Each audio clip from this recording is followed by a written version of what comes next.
Hello साथियों, क्या हालचाल। मैं राशिद आप सभी का स्वागत करता हूं आपके अपने परिवार शिक्षा एम्पायर में। कैसे हैं आप सभी, जल्दी से कमेंट करके बताएं। उम्मीद है सब बढ़िया होंगे, मस्त होंगे, स्वस्थ होंगे, अपना और अपनों का बहुत सारा ख्याल रख रहे होंगे। अपनों का ख्याल जरूर रखते रहें और अपने परिवार को, अपने शिक्षा एम्पायर परिवार को जल्द से जल्द बढ़ाएं, उसको सपोर्ट करें और अपने सखा संबंधियों से, दोस्तों के साथ इसको शेयर करें, महिला मित्र के साथ शेयर करें, मित्रों के साथ शेयर करें। उन सभी को यहाँ बुलाएं और क्लास लें, क्लास उनको बताएं कि यहाँ क्लासेस चल रही हैं, फ्री क्लासेस चल रही हैं और जिसमें यूपी टेट को बेस में रख करके बेस्ट से बेस्ट, बेहतर से बेहतर कंटेंट हम यहाँ देने की कोशिश आपको कर रहे हैं। तो लाइक शेयर सब्सक्राइब भी करें और अपने परिवार को बढ़ाएं। तो हम शुरू करते हैं अपना सीडीपी का जो चल रहा है हमारा, उसमें हम ग्रोथ एंड डेवलपमेंट का जो शुरू किया था, उसमें ग्रोथ एंड डेवलपमेंट के यानी डेवलपमेंट के जो सिद्धांत हैं उनको हम देख चुके थे। अब हम आज शुरू करते हैं अपना बहुत इंपॉर्टेंट सेशन, जिसमें आएगा कि विकास की अवस्थाएं, स्टेजेस ऑफ डेवलपमेंट। तो इसकी हम स्टेजेस इसमें देखते हैं हम कि किस किस अवस्था में क्या क्या परिवर्तन बच्चे के आते हैं। तो विकास वैसे तो गर्भावस्था से ही शुरू हो जाता है और मृत्यु तक चलता रहता है, कभी रुकता नहीं है। विकास एक निरंतर प्रक्रिया है और इसको हम जो पढ़ेंगे, हम सिर्फ वहां तक पढ़ेंगे जहां तक बच्चा स्कूल में रहता है, यानी किशोरावस्था तक का ही हम इसमें विकास की अवस्थाएं पढ़ेंगे, विकास पढ़ेंगे। ठीक है, तो हम शुरू करते हैं। अपनी पहली अवस्था जो आती है हमारी गर्भावस्था आती है। पहली अवस्था है गर्भावस्था यानी प्रीनेटल स्टेज। अब प्रीनेटल स्टेज में जो सबसे पहले एक पॉइंट आता है, इसमें रैपिड ग्रोथ यानी तीव्र वृद्धि या वृद्धि में तीव्रता। इस अवस्था में जब बच्चा गर्भ में होता है तो गर्भ अवस्था में जिस स्पीड से वृद्धि होती है या विकास होता है, उस स्पीड से किसी भी अवस्था में वृद्धि या विकास नहीं होता। सबसे अधिक तीव्र गति से गर्भावस्था में ही बच्चे का विकास या वृद्धि होती है और इसका जो काल है जन्म पूर्व काल है।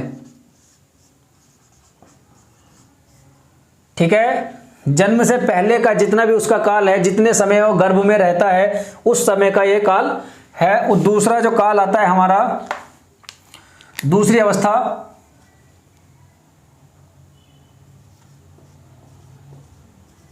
शैशव अवस्था। इसको बोलते हैं इन्फेंसी।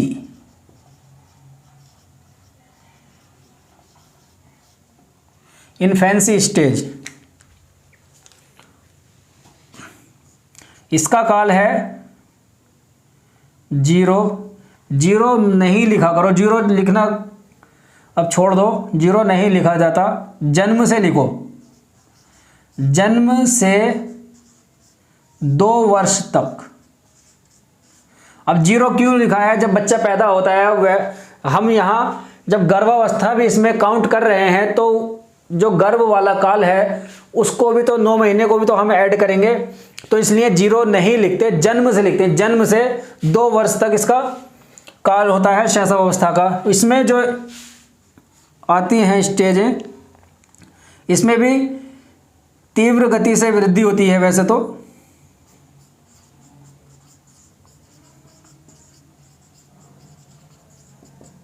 इसमें भी गति तीव्र वृद्धि से ही होती है।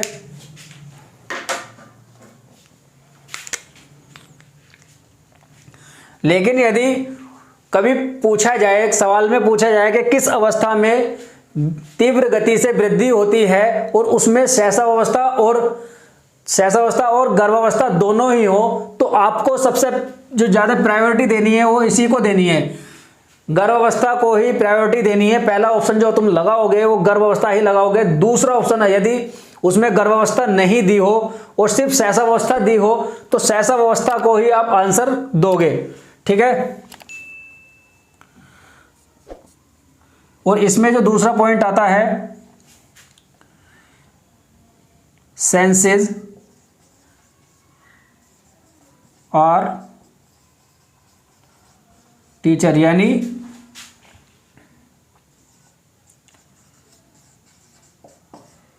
इंद्रियों से सीखता है। स्वप्रेम की अवस्था,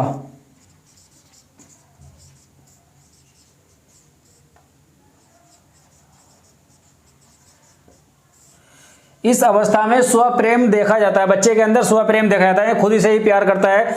और इसको स्वप्रेम की जो प्रकृति होती है उसको कहते हैं नार्सिसिज्म। नार्सिसिज्म।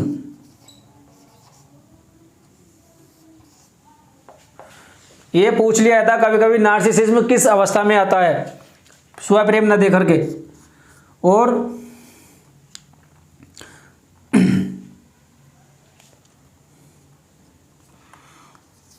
इसी अवस्था में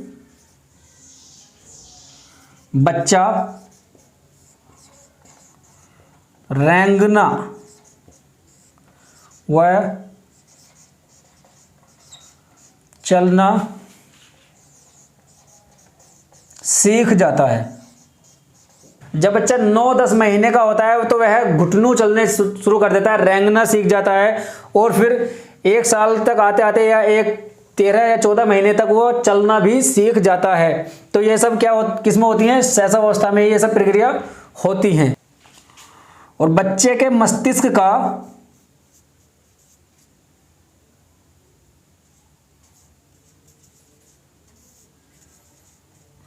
लगभग 90% विकास इसी अवस्था में हो जाता है।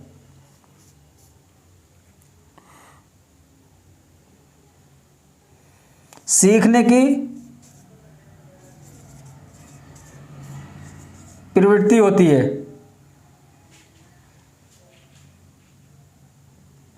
सीखने की प्रक्रिया में तीव्रता आती है। और सबसे मोस्ट इंपॉर्टेंट जो पॉइंट है, इस अवस्था का सबसे मोस्ट इंपॉर्टेंट पॉइंट, वस्तु स्थायित्व। वस्तु स्थायित्व का ज्ञान हो जाता है। वस्तु स्थायित्व का ज्ञान, वस्तु स्थायित्व है क्या? वस्तु स्थायित्व ये है, जैसे कि छोटा बच्चा होता है, छोटे बच्चे को हम कोई सामान उससे छीनना है, हमें उससे छीन करके हम कहते हैं ये कौवा ले गया गया, पीछे दुबका लेते हैं, पीछे छिपा लेते हैं, हम उससे छीन करके पीछे छुपा लेते हैं और उससे कहते हैं कि कौवा ले गया, चील ले गई, वो ले गई। लेकिन बच्चा अब इस अवस्था में, इसी अवस्था में जब यह समझने लगे कि जो मेरा सामान छीना गया है मुझसे, ना उसको कोई कौवा ले गया है, ना कोई उससे चील ले गई है, लेकिन बच्चे का जो सामान है, जो मेरा जो सामान है वो अभी यही है, इन्हीं के पास है जिन्होंने मुझसे छीना है, ये कहीं गया नहीं है। यानी कि वस्तु अभी यही स्थायी है, वस्तु अभी यही स्थायी है। तो इसने वस्तु स्थायित्व का ज्ञान, इसको कहा गया है कि वस्तु स्थायित्व का ज्ञान इसी अवस्था में विकसित हो जाता है।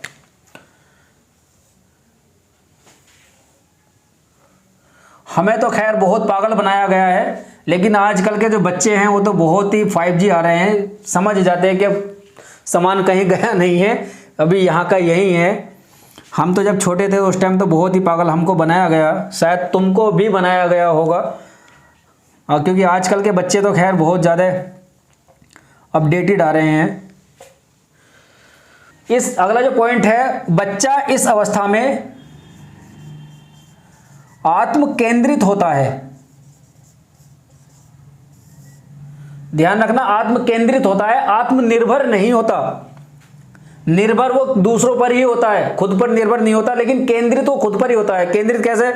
उसको क्या है, वह अभी खुद पर ही केंद्रित है। पेशाब को, उसको पेशाब करना है, सुसु करना है, तो वो वहीं कर देगा, किसी को ये नहीं देखेगा कि मुझे कोई देख रहा है या नहीं देख रहा। ठीक है, अभी वो खुद पर केंद्रित है, आत्मनिर्भर नहीं है, वो निर्भर दूसरों पर ही है। उसको अगर पानी चाहिए तो वो दूसरों का ही इंतजार देखेगा, कोई लाए मुझे पानी पिलाए, खुद पर निर्भर नहीं है।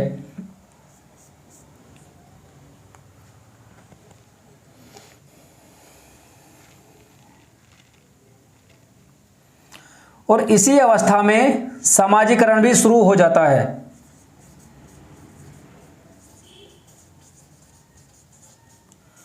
बच्चे का समाजीकरण भी इसी अवस्था में शुरू हो जाता है। कहते हैं कि बच्चे का समाजीकरण सबसे पहले जो शुरू होता है वो परिवार से ही शुरू होता है। परिवार में भी बच्चे का समाजीकरण अगर परिवार के अंदर भी देखें तो उसकी माँ से शुरू होता है। जब बच्चा 3 महीने का होता है तो वह अपनी माँ को पहचानना शुरू कर देता है। 3 महीने का बच्चा अपनी माँ को पहचानना शुरू करता है और वहीं से उसका समाजीकरण शुरू होता है, उससे पहले नहीं होता। कहते हैं ना कि आजकल जैसे छोटे बच्चे होते हैं, छोटे बच्चों को देख करके लोग कहते हैं अरे मुझे पहचान रहा है, अभी 2 महीने का है, 1 महीने का, मुझे पहचान रहा है, ओ मेरा बेटा पहचाना, मेरा बच्ची पहचान रही है। अबे वो खुद की माँ को नहीं पहचानता तो तुम्हें क्या पहचानेगा। इसलिए ध्यान में रखना कि बच्चे का जो समाजीकरण होता है या बच्चा जो पहचानना शुरू करता है, सबसे पहले अपनी माँ को पहचानना शुरू करता है, वो भी 3 महीने का, उससे पहले नहीं। उससे पहले आके 1 महीने का बच्चा है, अगर वो हंसने लगा तुम्हें देख करके तो ये मत कहना कि वो मुझे पहचान रहा है, पहचानता नहीं है। वैलेंटाइन ने सीखने का, इसी अवस्था को वैलेंटाइन ने सीखने का आदर्श काल कहा है। सीखने का आदर्श काल किसने कहा है? वैलेंटाइन ने।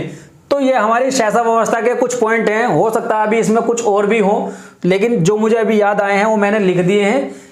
शायद मोस्ट यही हैं, इनसे अलग यही सबसे ज़्यादा पूछे जाते हैं, तो इनको नोट कर लो। अब अगला पॉइंट देखते हैं, अब अगली अवस्था देखते हैं।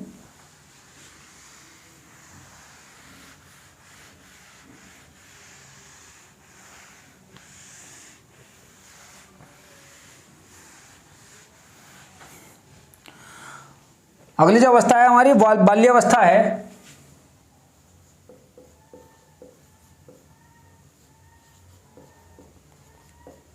बाल्यावस्था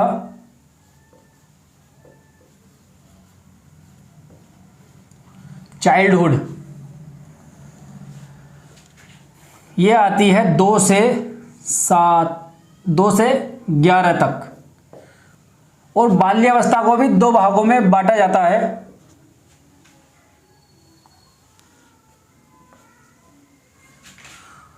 पूर्व बाल्यावस्था,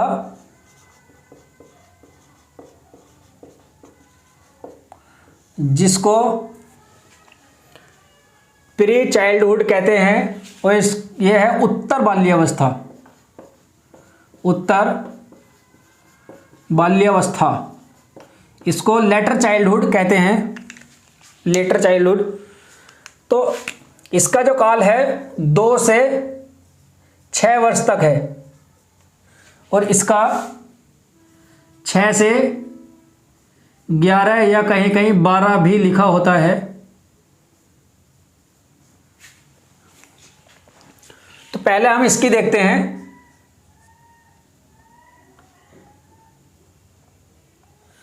इस अवस्था में जो बच्चे का सामाजिकरण होता है, इस अवस्था में बच्चे का सामाजिकरण दोस्तों या पड़ोस से होता है।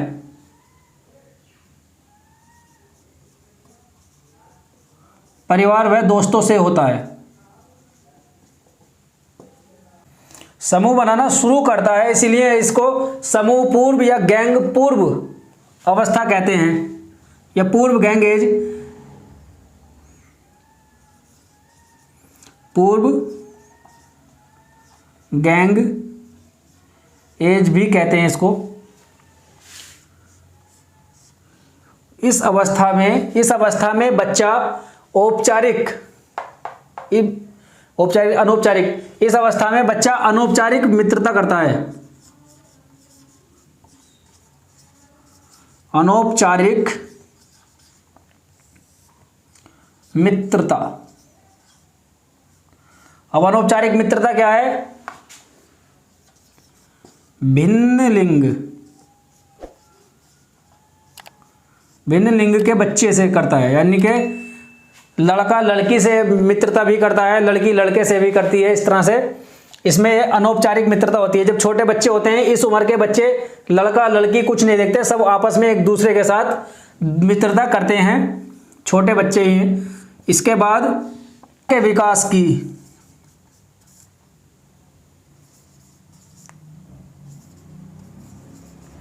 भाषा के विकास की क्रिटिकल स्टेज है।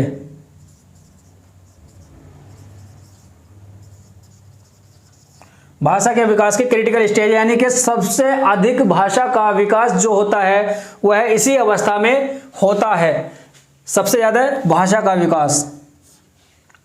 फिर अगला पॉइंट है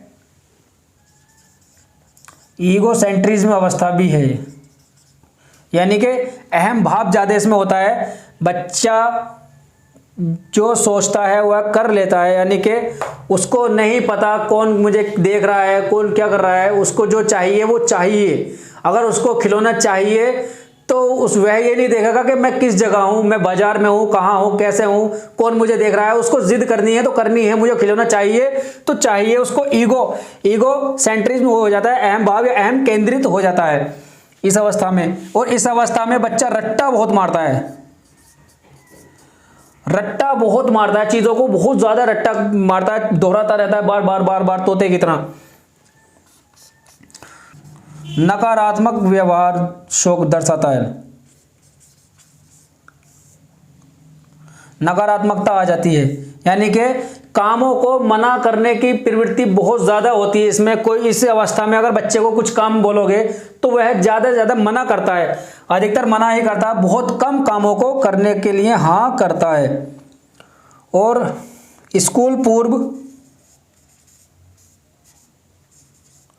स्कूल पूर्व या टोली पूर्व अवस्था भी इसको कहते हैं।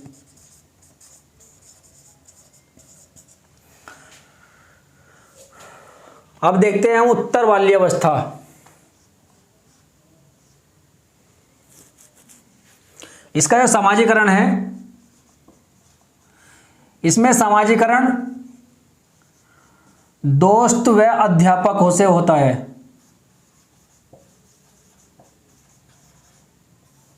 इसमें समाजीकरण दोस्त व अध्यापक से होता है और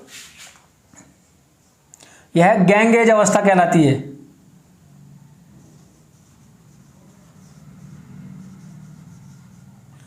गैंग एज अवस्था है, यानी समूह अवस्था।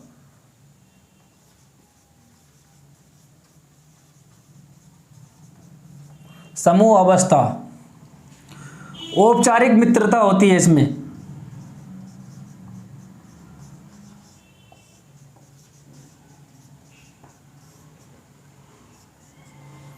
इसमें अनौपचारिक थी ना, यहां अनौपचारिक यानी कि भिन्न लिंग के बच्चों से वो मित्रता कर रहा था, यहां समान लिंग के बच्चों से मित्रता करेगा।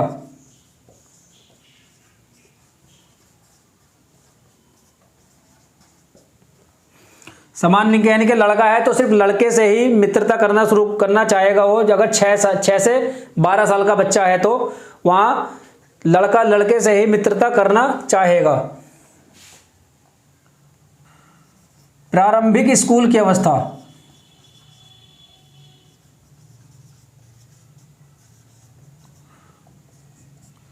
और समायोजन करना शुरू कर देता है, एडजस्टमेंट।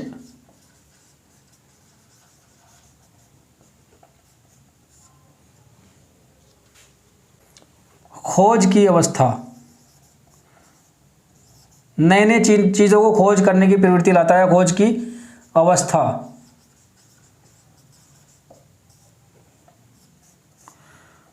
फ्यूचर की कोई टेंशन नहीं होती।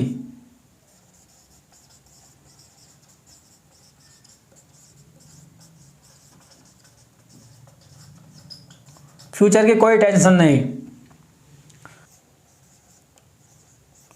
उलझनों की अवस्था,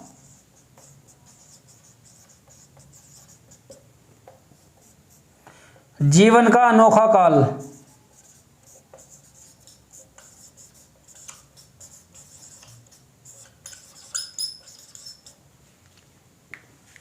जीवन का अनोखा काल।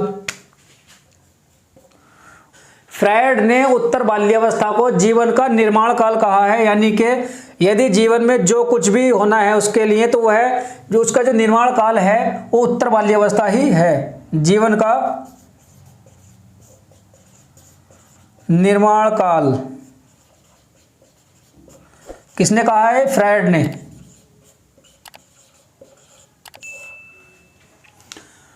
ठीक है, तो ये हमारी दोनों अवस्थाएं हो गई हैं, उत्तर बाल्यावस्था और पूर्व बाल्यावस्था। अब हम देखते हैं अपनी किशोर अवस्था। किशोर अवस्था का जो काल होता है वो 11 या 12 से 18 वर्ष।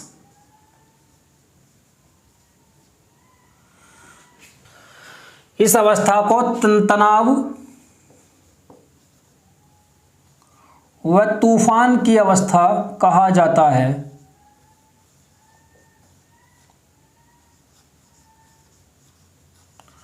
और तनाव व तूफान की अवस्था एक किसने कहा है?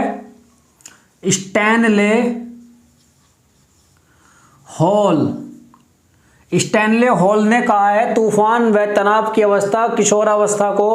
और दूसरा पॉइंट इसमें आता है अपराध की अवस्था।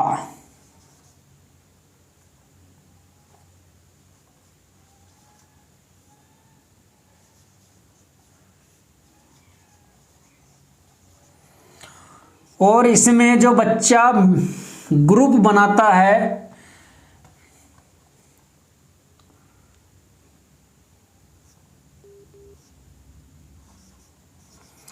वह मजबूत गिरोह बनाता है। इस अवस्था में जो बच्चा गिरोह बनाता है या अपने दोस्तों का समूह बनाता है वो सबसे अधिक मजबूत होता है।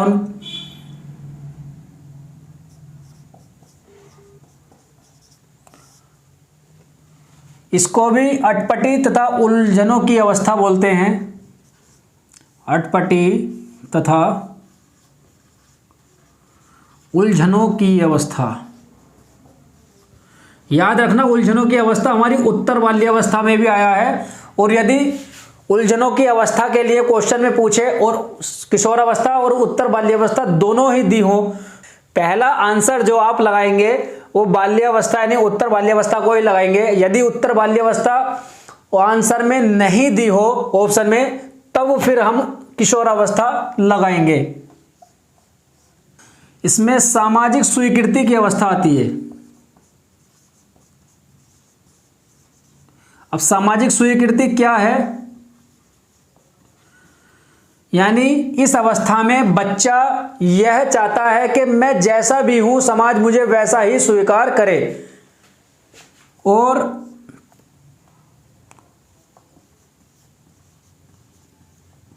सुनहरी अवस्था, मोस्ट इंपॉर्टेंट पॉइंट है ये।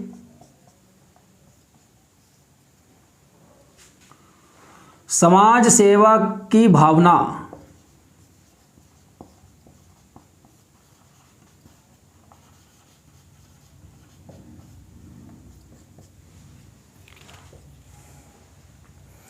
विद्रोह की अवस्था। ये पॉइंट ही है इसमें, बस इन्हीं को याद करना है तुम्हें। विद्रोह की भावना। लक्ष्य की अवस्था वह व्यवसाय की चिंता करने लगता है। व्यवसाय की चिंता इस अवस्था में आकर करने लगता है कि मुझे आगे करना क्या है।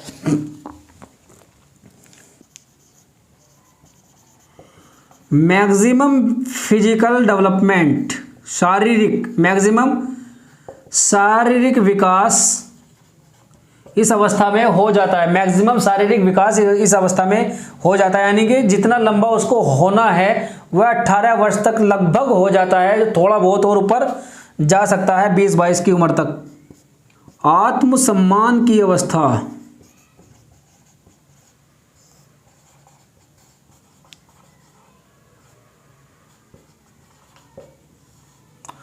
आत्मसम्मान भी चाहता है बच्चा इसमें। और इस अवस्था में एक चीज़ और डेवलप होती है कि मैं क्या पहनूं, उस शादी में जाऊं तो उस पार्टी में जाऊं मैं क्या पहनूं, पिछली पार्टी में मैं यह टी शर्ट पहनकर गया था तो अब भी पहनकर जाऊं या नहीं जाऊं, ये सब सोचने लगता है। ये चीज़ भी इसमें विकसित होने लगती है कि समाज मुझे देखकर क्या कहेगा, मैं अगर वहाँ वैसा करने लगा तो समाज मुझे देखकर क्या कहेगा, वो मुझे देखकर क्या कहेगा, या वो मुझे देखकर क्या कहेगी। ये सब इसमें इसी अवस्था में विकसित हो जाती है। तो ये हमारी एडोलेसेंस की अवस्थाएं। ये मैंने कुछ टॉपिक इनमें मतलब कुछ पॉइंट इनमें मैंने रख दिए हैं, बता दिए हैं। और मे भी हो सकता है कि इनसे अलग भी बहुत सारे पॉइंट बन सकते हैं, बनते भी हैं। और किताबें अगर तुम उठा के देखोगे तो उनमें पूरी लिस्ट भरी होती है, इन्हीं की याद करते करते थक जाता है बच्चा। तो हमने ये कुछ टॉपिक कुछ पॉइंट ये चुन कर उसमें से लिए हैं। ये मोस्ट पॉइंट है सबसे ज़्यादा। यही अगर तुम प्रीवियस ईयर पेपर उठाकर देखोगे तो घूम फिर के इन्हीं पॉइंटों को पूछा जाता है। और मेहनत जरूर करते रहो यार, मेहनत करे बिना कुछ नहीं होता। अभी हम धीरे धीरे चल रहे हैं, आगे हम थोड़ा स्पीड बढ़ा देंगे।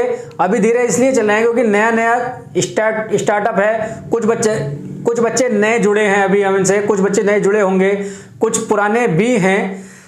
तो पुराने वाले अगर हम तेजी से चलेंगे तो पुराने वाले तो समझ जाएंगे क्या हो रहा है, कैसे हो रहा है। और यदि तेजी से चलने लगे और नए बच्चे बेचारे परेशान होने लगेंगे और परेशान होकर हो सकता है छोड़ भी भागने लगेंगे, तो इससे बेहतर है कि धीरे धीरे चला जाए। और धीरे धीरे चलेंगे तो पुराने वाले एडजस्ट कर सकते हैं, लेकिन तेज चलने पर नए वाले एडजस्ट नहीं करेंगे। अब यार तुम्हारे छोटे छोटे भाई होंगे, अब बड़े भाई का क्या फर्ज होता है। अभी किसी ने मुझसे कहा था कि सर आप बहुत धीरे धीरे पढ़ा रहे हो तो अपनी स्पीड बढ़ाओ। अब स्पीड बढ़ाने से क्या मतलब है कि छोटे जो तुम्हारे भाई हैं वो धीरे धीरे चल रहे हैं तो क्या उनको तेज तेज चलकर तुम पीछे छोड़ जाओगे? नहीं ना। बड़े भाई का क्या फर्ज होता है कि अपने छोटे भाई के साथ उसका हाथ पकड़कर धीरे धीरे चले, उसको भी अपने साथ लेकर चले। तो वही काम यहाँ भी तुम्हें करना है। जैसे हम धीरे धीरे चल रहे हैं तो तुमको भी अपने जो छोटे भाई हैं, छोटे भाई बहन हैं, जो नए बच्चे हैं, उनको भी अपने साथ लेकर के चलना है। और धीरे धीरे उनको साथ लेकर चलो, उनको अपनी स्पीड तक बनाओ, ताकि वो भी लगभग तुम्हारी स्पीड तक चलने लगे, फिर अपने साथ दौड़ाओ उन्हें। ठीक है, तो तब तक धीरे धीरे तुम भी चलते रहो, एडजस्ट करते रहो। और ये नहीं कि यार ये मत सोचना कि ये हमने पढ़ा हुआ है इसको हम ना पढ़ें। देखो चीज़ें एक बार दो बार करने से नहीं होती, जब बार बार तुम करोगे ना, उसको बार बार करते रहोगे, तुम्हारी निगाह में बार बार आती रहेंगी, तो वो सब यहाँ फिक्स होती रहेंगी। अब क्या है, जो छोटे हैं, जो नए बच्चे हैं, वो भी धीरे धीरे पढ़ते पढ़ते लगभग तुम्हारे बराबर हो जाएंगे, फिर हम तेजी से चलेंगे। इसको अभी मैं और डिटेल में दोबारा से जब क्लासेस इनकी रिपीट करूंगा तो वो डिटेल में पढ़ाऊंगा। अभी हम सिर्फ ऊपरी समझें ताकि एक बेस बना रहे हैं। आगे जब हम डिटेल में पढ़ेंगे तो ये चीज़ें हमें परेशान ना करें। क्यों? क्योंकि उस टाइम पे हमें ये चीज़ नई ना लगे। तो अपने छोटे भाई बहनों को भी साथ लेकर चलो और मेहनत करते रहो। मेहनत किए बिना कुछ नहीं होता, क्योंकि ख्वाब तो हम देख लेते हैं ऊंचे ऊंचे कि हम ये करना है वो करना है, तो उसके लिए मेहनत भी तो करना है ना। कहते हैं ना कि कुछ लोग ख्वाब तो देखते हैं ऊंची उड़ान भरने के, कुछ लोग ख्वाब तो देखते हैं ऊंची उड़ान भरने के, लेकिन जमीन पर बैठे अपने पंख खोलने को तैयार नहीं। जमीन पर बैठे अपने पंख खोलने को तैयार नहीं। और वैसे ही यानी कुछ लोग ख्वाब तो देखते हैं बड़े बड़े एग्जाम को पास करने की, लेकिन उस एग्जाम की तैयारी करने के लिए खुद तैयार नहीं।